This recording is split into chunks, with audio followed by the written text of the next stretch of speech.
Hi, I'm Gary Waldon, and I'm the author of a new book called Mastering the Art of Reinvention, Adapting to Life, AI, and Other Big Changes. There is so much change happening right now for us. We've got relationships, we've got careers, we've got home, we've got everything coming at us. To add to the mix, we have AI. AI is going to be one of those huge changes, a revolutionary change, one of those ages that we will look back at and go, how did we ever do that in the past? As part of that process of the adaptation and reinvention to AI, there are two schools of thought. One is the doomers and gloomers.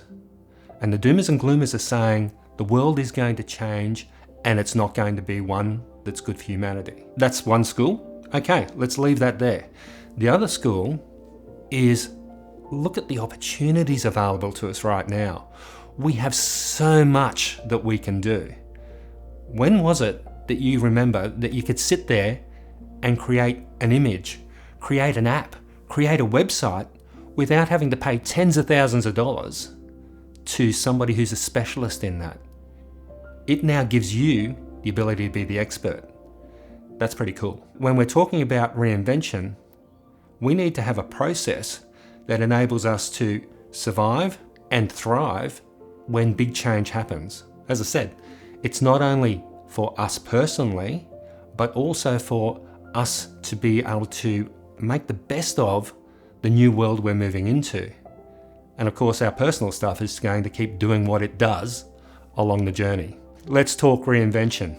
Let's talk about why reinvention is the non-negotiable in the age of AI. And also life of constant change. I'm a big movie buff. If you think of the movie, the Batman movie, Arkham Knight, when the Riddler says, life is a puzzle, and sometimes you just have to put the pieces together in a new way. And that's what reinvention is. You don't go into reinvention thinking, you know what, this morning, I'm just going to reinvent myself. What happens is there is a catalyst. It's one of those things that you go, I need to change. Or, equally, I know I need to change, but I'm scared of what that could look like. When you're doing that, you're really thinking about what are the opportunities, what are the possibilities of where I might not succeed. Because we actually all want to succeed. We don't want any public failure at all.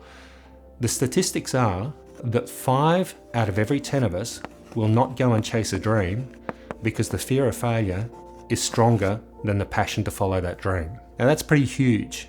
Imagine if we all were able to just go and do things, not as Eleanor Roosevelt said, that was, imagine what you could do if you knew you couldn't fail, because that's not realistic. You are going to fail. Life has failure in it, and that's where we learn our best lessons. Instead, the saying should be, imagine what you could do if you weren't scared of failing. If you were able to learn from that failure. And that's the reinvention part. So now let's jump back to the catalyst. I've had 46 jobs. Yep, it's a lot, but each one's taught me stuff. One of those jobs was as a science maths teacher. And so I was a chemistry teacher. You get all the Bunsen burners and the beakers and all of those things together, and you would put chemicals together to create these reactions where the kids would go, ooh, how cool is that? What would make that reaction happen was a catalyst. Something that drives the change. And that's what life is. Life will give us those things that drive the change. If we're talking relationships, we may just have grown out of love with the person we're in, or we're growing into love with somebody new. If it's a health issue, it might be that you have had a diagnosis. Those things are starting to build up a drive or a catalyst for us to move from where we are.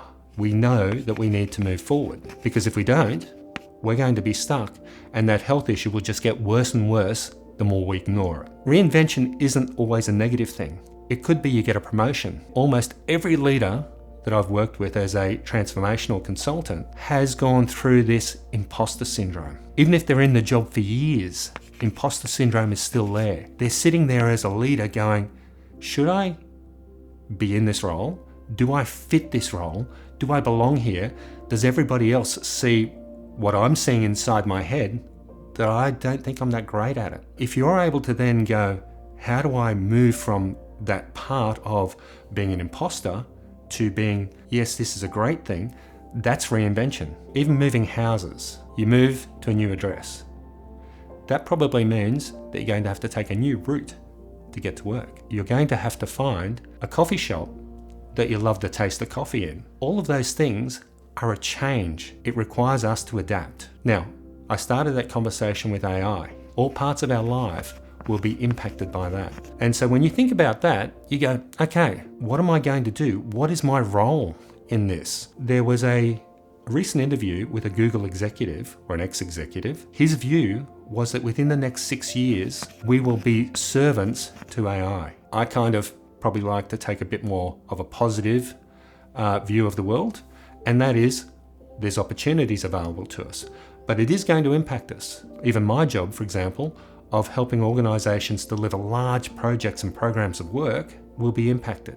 There's opportunities for AI to make the process so much more efficient with a better quality than what humans can do. So if we sit there blindly ignoring what is actually happening and what's coming towards us, the world will have moved forward. And so you will still need to reinvent yourself. Most people look at change and go, I hate change. I really, really hate it. It's a common thing I got from organisations where I was dealing with change over 10,000 people. There'd be some people that would run towards it. Then there'd be the majority of people will sit back and go, let me just see how this plays out.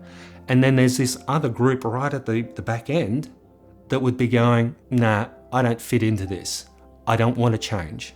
And so they will do nothing about it. The job is to take all of those people on the journey. We don't actually hate change, we love change. Do you wear the same outfit every day, both at work and at home?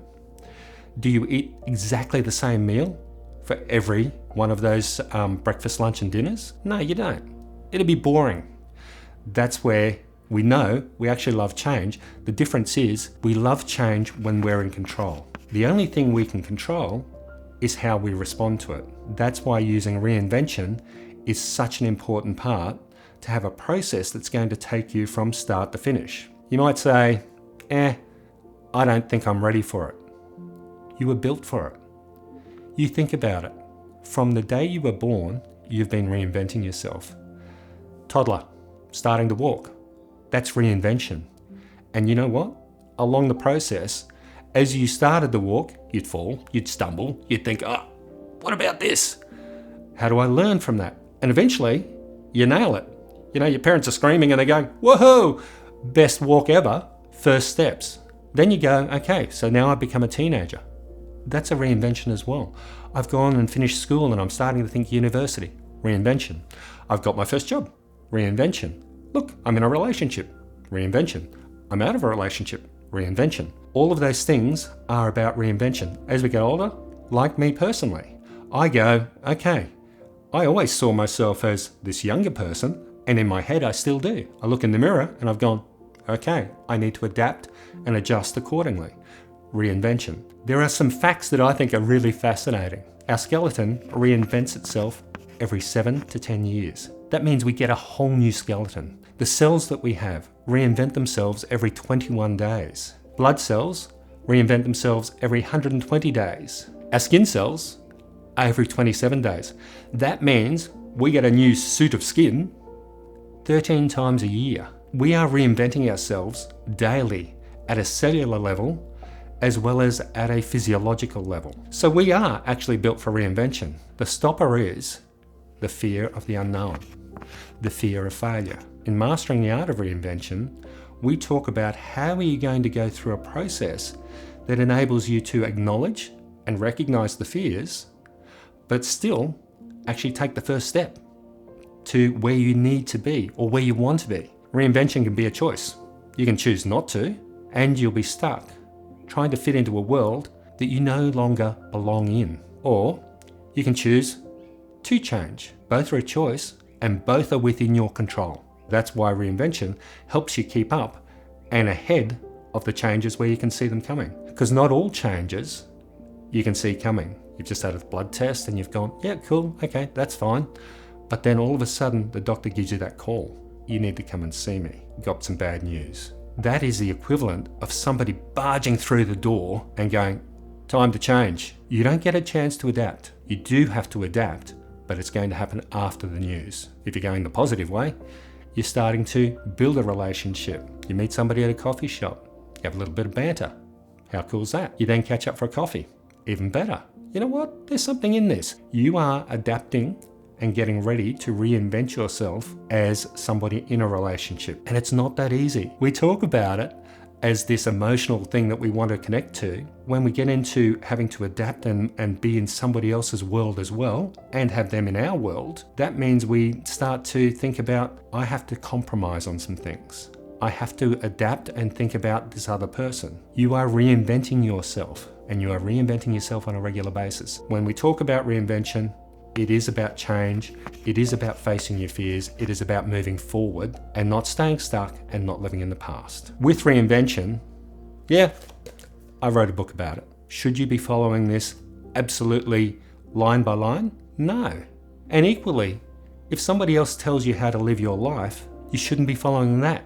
And this is the reason I wrote Mastering the Art of Reinvention. Just like our DNA, it's as unique as our own perspective on the world. And so if somebody's giving you hints and tips, heck, good's that. That's great. Love it. Readers have been coming back to me going, you know what? I actually now feel that I'm normal in not being normal. That's pretty cool. But there is an art, and the art is you are different to me and I'm different to you. So whilst I can give you a framework that you can start to explore your life and how you reinvent yourself, that's what this book does. I can't tell you exactly what you need to do because I haven't lived your life.